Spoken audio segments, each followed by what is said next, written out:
Keep going up strong. That was good. You got to get the and one. They gonna call it. I know she can't. I got you. Yeah. Credit to Angel Reese, who has mastered the whisper game. She knows where the mics are at. She knows how to cover. Angel Reese finally had a good game in the new 3-on-3 league, Unrivaled. Facing Napheesa Collier and the undefeated Lunar Owls Basketball Club, Reese putting up numbers that actually backed up all the talk. 22 points, 21 rebounds, and a win for her Rose Basketball Club. For once, it looked like she was letting her game speak for itself. No unnecessary antics, no extra drama, just pure basketball play. And for a brief moment, it seemed like she might actually take the win with a level of grace. But she's had a couple of big back-to-back games. I think this is her best professional game. And I came on here getting ready to prepare for this video, getting ready to praise her for all of that. And then I got to looking at the aftermath of the game. And I'm like, are you kidding me? But of course, that didn't last long, and this is Angel Reese we are talking about. Who are we kidding, right? Just when you thought she would soak in the victory and move on, she flipped the switch from basketball star to WWE villain, taunting the opposing fans like she had personal beef with their entire city.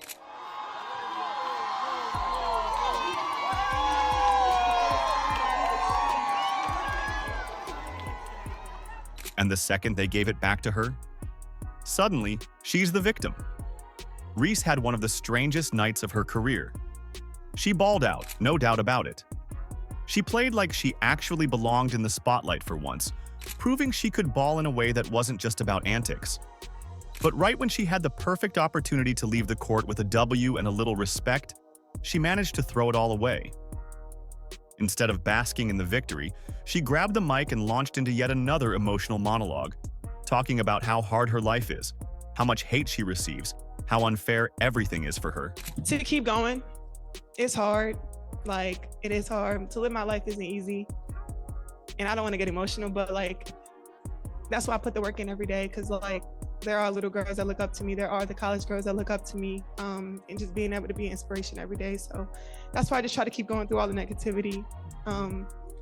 At 22, it's hard living this life, but I'm grateful, I'm blessed, and I'm lucky to be around this group, and being here at Unrivaled has just been the best thing for me. Wait a minute. Isn't this the same Angel Reese who proudly calls herself the villain? The one who says she thrives off negativity and embraces the hate? Yet here she was, acting like she's being unfairly targeted, as if she wasn't the same person flexing on fans just moments before. Which is it? Are you the fearless, unapologetic bad guy? Or are you the misunderstood victim who just wants a little sympathy? Because you can't have it both ways. Just because of one single game. And just looking at that, like, I'll take that role. I'll take the bad guy role, and I'll continue to take that on and be that for my teammates. And if I want to be that, and I know I'll go down in history, I'll look back in 20 years and be like, yeah, the reason why we watching women's basketball is not just because of one person. It's because of me too. And I want y'all to realize that. Like, it's not just because of one person. A lot of us have done so much for this game. Then there's the fan interaction. Reese couldn't just take her victory lap and keep it moving. No, she had to go out of her way to talk trash to the opposing fans, flexing and taunting like she just won a championship. Now, trash talk is part of the game. Nobody's denying that. But if you're going to dish it out, you better be ready to take it when it comes back your way, and that's exactly where Reese crumbles. She loves to throw shots, but the second someone fires back, it's a sob story. The world is against her. She doesn't get enough credit. The criticism is unfair. But Angel Reese, like I said, multiple phases. We have the good phase. Played a great game. We have the bad phase. Got in her coach's face over a challenge that they eventually lost, and she looked crazy just screaming at Noah Henry, blah, blah, blah, blah, blah, blah, blah. And I know this is her haters' biggest fear, was looking like one of the best players in the W in the world tonight. Let's break this down logically. If you spend your entire career branding yourself as the tough, unshakable villain who loves the criticism, why are you always on the mic talking about how hard it is for you? That's like a boxer stepping into the ring, throwing the first punch, and then complaining that they got hit back. If you're going to act like the biggest personality in the room, you have to own it fully, not switch narratives the moment things don't go your way. The Lunar Owls win games. Like, they just, when they're doing well, they just shout out hooty hoo. And Angel Reese, after beating the Lunar Owls, comes off like doing their, like, almost like celebrating, making fun of them. And look, it's on brand for Angel Reese. Like, this is, like, look, this is on brand for Angel Reese. Like, that's what she did. That is what she did. And look, I don't have an issue with it. And I actually don't. Like, I think you can celebrate and win sports in however you want. And the thing is, like, sports reward big characters. And as you can love Angel Reese or hate Angel Reese, but you have some feeling about her. Here's the reality. She could have just taken the win and walked away with some respect. She had a great game. She was the best player on the floor, and for once, the headlines could have been about her actual performance. But that's not how Angel Reese operates. She doesn't just want to win. She needs to make everything about her. The drama, the controversy, the attention, it's all part of her brand, even if it overshadows her best moments. Let's just get right into it, shall we? She's got 20 and 20 tonight. An offensive ball. And that would be her sixth.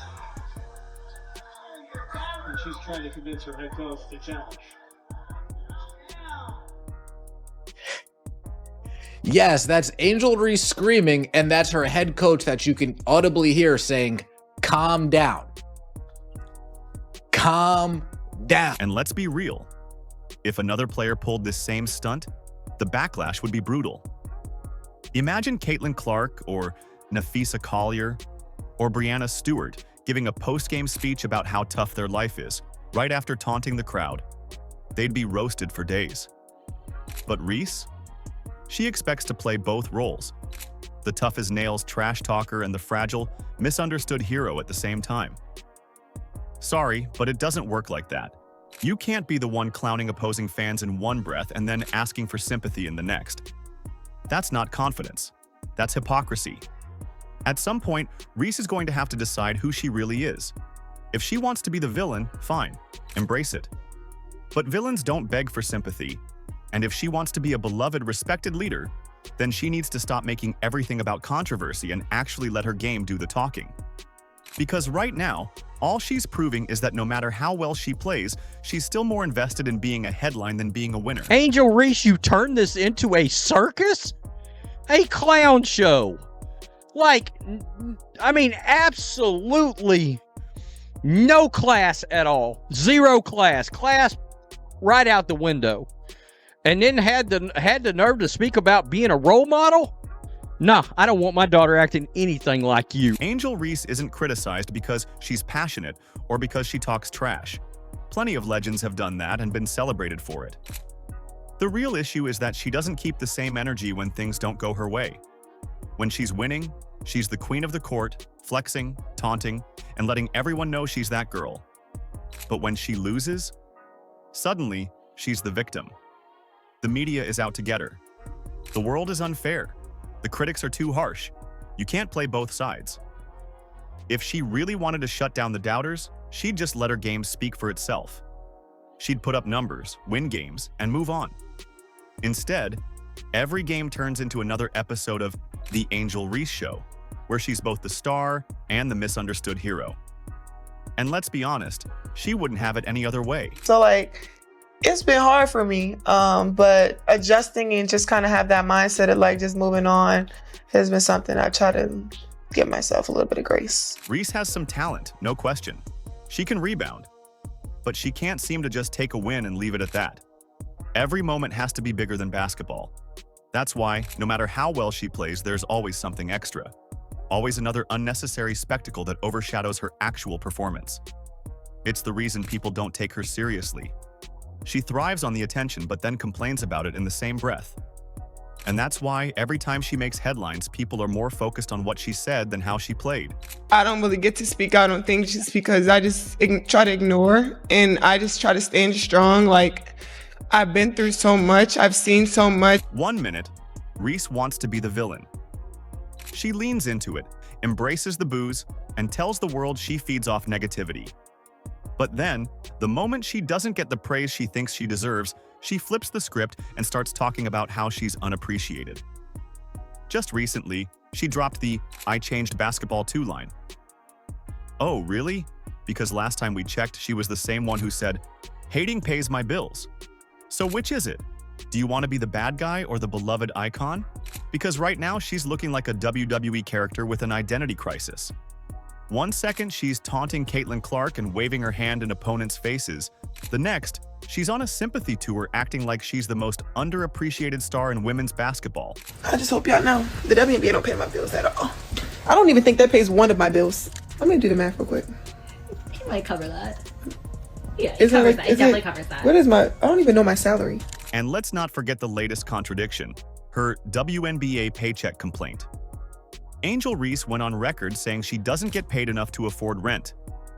The same Angel Reese who flaunts designer fits, luxury vacations, and endorsement deals like she's a walking Fortune 500 company now wants us to believe she's struggling financially.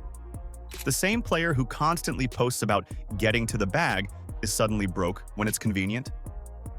It's another classic case of Reese trying to control the narrative.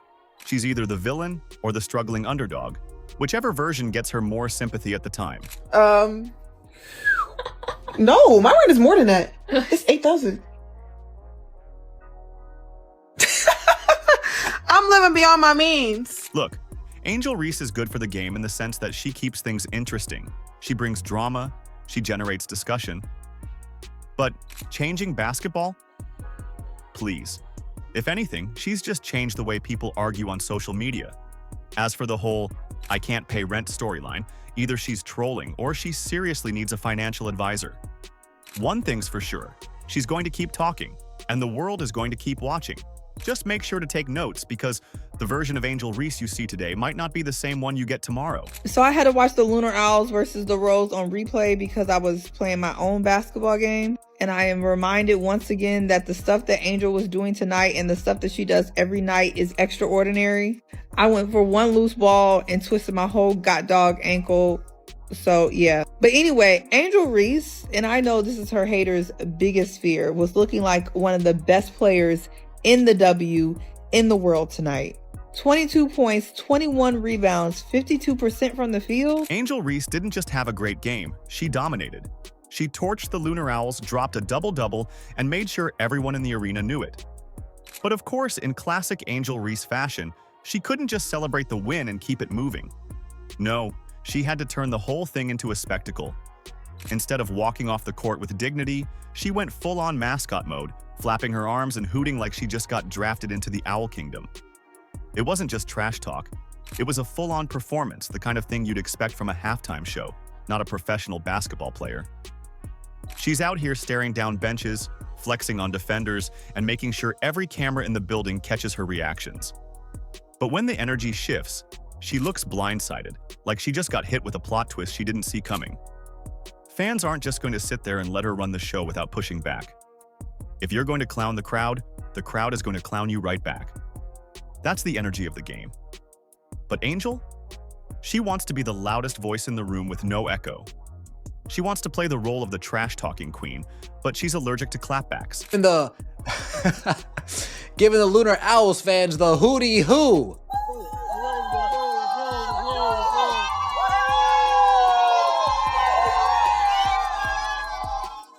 Now I'm going to be honest right here. I'm not mad at it. If you're going 20-20 and you're beating an undefeated team, I might be feeling myself too. Especially when their call is hootie hoo, hootie hoo, hootie hoo. Would I cry if somebody on my favorite football team did that? No, not at all. So, am I going to have an issue with this? No, not really, especially when she contributed as much as when she did. Now, this isn't the same thing when she went up against Iowa in the national championship game and did this. Meanwhile, you watch the game and you realize she got carried. This isn't that same instant. This is the equivalent of roasting someone in a group chat and then getting mad when they pull up your worst takes from 5 years ago. If you start the fire, don't be surprised when the flames reach your doorstep. Angel wants all the perks of being a high-energy, trash-talking, attention-grabbing player, but none of the consequences that come with it. And that's what makes it hard to take her seriously. She can't decide if she's the tough villain or the misunderstood underdog. One minute, she's all confidence and attitude. The next, she's on social media talking about how hard it is to be her. But her attention, her notoriety is based off Caitlin Clark. Because She wins the national title. First thing she does, she mocks Caitlin Clark. And then she doesn't even celebrate with her teammates. So she's made it personal with Caitlin Clark. Then she's played off of that. Angel finally put up a great game, and instead of using that moment to build momentum, she turned it into a sideshow. It's almost like she's juggling 3 careers at once: basketball player, influencer, and controversy queen. One minute she's modeling in Vogue, the next she's on Twitter firing back at critics who said her footwork could use some improvement. If you want the cameras, the lights, and the headlines, you have to take the heat that comes with them. That's the price of being in the spotlight. Caitlin Clark is in the gym putting up 1,000 shots. Angel Reese is online making sure her latest tweet gets engagement. That's the difference. And let's be real, we all know what's coming next season. The first matchup between the Indiana Fever and the Chicago Sky is going to be absolute chaos. The tension is already boiling, the trash talk is already brewing, and the stakes couldn't be higher. Caitlin Clark is going to come out locked in, ready to put on a show. Angel Reese, well, she'll make sure the cameras are rolling whether she's dominating or not. If you don't think that game is going to be full of viral moments, heated exchanges, and drama that will take over the internet, you're lying to yourself. Mark your calendars, set the reminders, and grab the popcorn. This is must-watch TV. Are you excited for the show? Let us know in the comments. Like, subscribe, and turn on all notifications so you never miss out. Click the video on the screen, and we will see you in the next one.